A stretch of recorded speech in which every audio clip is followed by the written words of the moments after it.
Dear friends, president साहब और prime minister के दरमियान एक अहम मीटिंग हुई कहा जा रहा है, और ये ख़बरें भी फैलाई जा रही हैं कि दोनों पार्टियों के दरमियान इख्तलाफात मौजूद हैं और कुछ नया हो सकता है। देखिए, इस किस्म की किसी गलत फहमी में पड़ने की ज़रूरत नहीं। बोथ जो पार्टीज़ हैं हमारी, वो इंडिपेंडेंटली एक्ट ही नहीं कर रही। इनके अगर इख्तलाफात भी होंगे तो बहुत लोअर लेवल के होंगे कि कोई बजट का मसला है, कोई छोटी मोटी प्रोविंस वर्सेस फेडरेशन के कोई इश्यूज़ हैं, पंजाब में एडजस्टमेंट का मसला है, कोई मेंबरान असम्बली को पैसे देने लेने का मसला है, इस तरह के।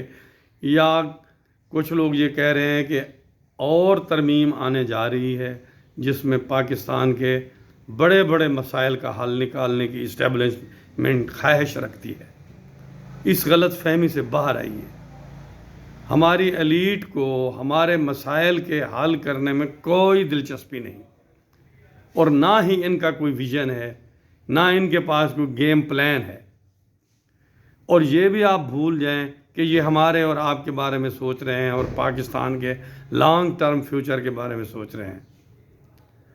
इन्हें अपना टाइम गुजारना है, 2 साल 3 साल 4 साल। और गवर्नमेंट एम्प्लॉई तो सोचता ही रिटायरमेंट, एक्सटेंशन और उसके पर्क्स और रिश्वत वगैरह के बारे में है। सो किसी किस्म की गलत फहमी में ना रहे। कोई ये अलहदा नहीं हो रहे, कोई इनके पास लॉन्ग टर्म सोचने की ना ख्वाहिश है, ना इन्हें ज़रूरत है। हाँ, हमें फरेब का शिकार करते रहते हैं कि आज नहीं तो कल ये हमारे हक़ में कुछ कर गुजरेंगे। बिल्कुल कुछ नहीं कर गुजरेंगे। हमें जो कुछ करना है अपने लिए खुद करना है। और अब इन पार्टियों को जब वोट की ज़रूरत नहीं है, इलेक्शन में एम्बिगुअस होते हैं, तो फिर ये क्यों सोचेंगे? और फिर इनके पास पावर ही कहाँ है? और जनरल आसिम मुनीर आप देख रहे हैं, वो ट्रंप साहब की तरफ देख रहे हैं, वो गज़ा की तरफ देख रहे हैं, वो सोमालिया की तरफ देख रहे हैं, वो सूडान की तरफ देख रहे हैं, वो लिबिया जाना चाहते हैं, वो यमन जाना चाहते हैं, वो सऊदी अरब की मदद करेंगे, वो पता नहीं किन किन की मदद करेंगे। तो वो तो बहुत बिजी हैं ऑलरेडी।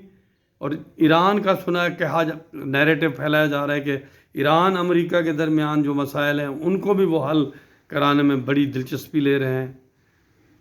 फिर उनके पास हमारे लिए कहाँ टाइम है? He is busy enough. So रावी यही लिख रहा है कि ये हालात ऐसे ही हैं और ज़्यादा दगरगूं होंगे, बेहतरी की कोई दूर तक उम्मीद नहीं। Thank you very much.